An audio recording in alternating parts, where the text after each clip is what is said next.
Today I talk about being a victim versus an adventurer. Welcome to episode number 40 of the Ian Luebbers journey. So there's a book called The Alchemist that's very famous and that I read recently. And it's a really great book that relates to sort of finding your purpose and things like that, and how to, it's a very philosophical book.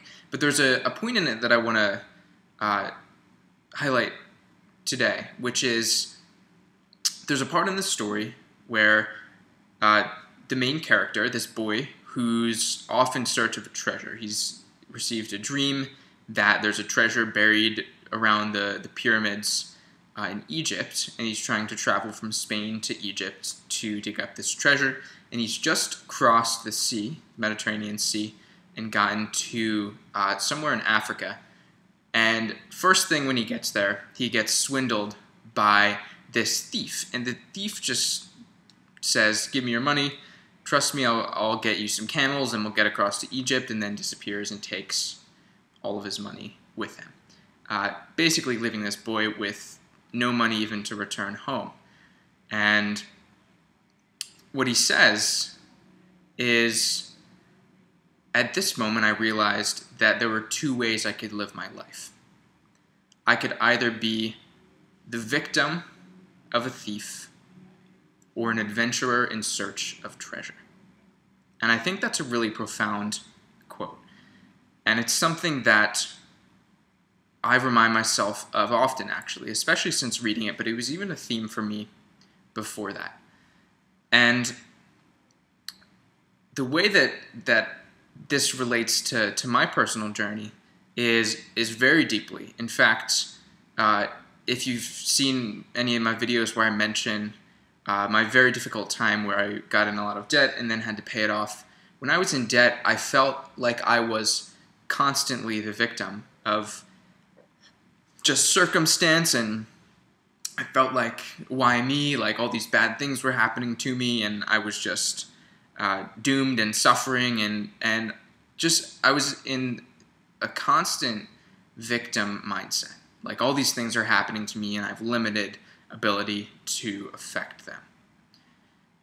And what happened when I climbed out of it was I made this switch. Something just clicked in me where I felt like I was adventuring. I felt like what actually happened was I felt like I no longer was a victim. I felt like I was completely fine. Regardless, I saw through all these stories I was telling myself in sort of a moment of clarity type situation. And then I had this just blank slate, and I sort of was like, oh, I should probably, I'm fine, I'm cool, I should probably pay off some debt now. I should probably build a business. And it struck me just as kind of like a good thing to do, just as a fun thing to do, just like an adventure. And that is perhaps the most extreme example of this happening in my life, but certainly it's happened over and over, and I think it happens to everybody. And we forget that there's only really one dominant narrative that we can be playing to, that we can be interpreting our lives through at a time. And when we're in the narrative of a victim, when we're telling ourselves that we're the victim of circumstance and that we're just suffering by unseen forces sieging us, then we eliminate the possibility of viewing ourselves as adventurers and of having a sense of fun pervade our life. And it's really a switch. We can't have both. In order for us to adopt the mindset of adventurers, and it should be noted, I think the mindset of an adventurer, an explorer, or somebody just having fun and seeking to create is always, certainly for me, it's always the most productive, enjoyable, creative, effective. It's simply one of my peak states. And so I think it's really important to be able to tap into it. And when we're in the mindset of a victim, when we're in the narrative of a victim, we're not able to.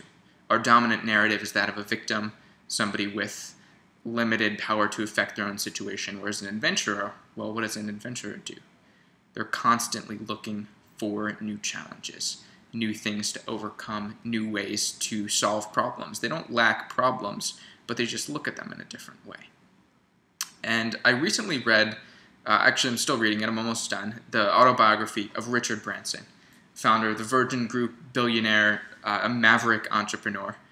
And he has this incredible mindset where he says from a young age he's always sought to tackle bigger and bigger challenges. And that's how his career sort of culminated. He kept doing things that seemed like the next challenge along his journey. And he had some incredibly difficult times. When he was setting up Virgin Atlantic, for example, he came under heavy fire from British Airways, the dominant English airline at the time, and they had this whole illegal campaign against him. They set up a whole team inside their company dedicated to undermining Virgin Airlines. And this is just one example, one of the most extremes. But certainly he had, like any entrepreneur, a massive amount of challenges.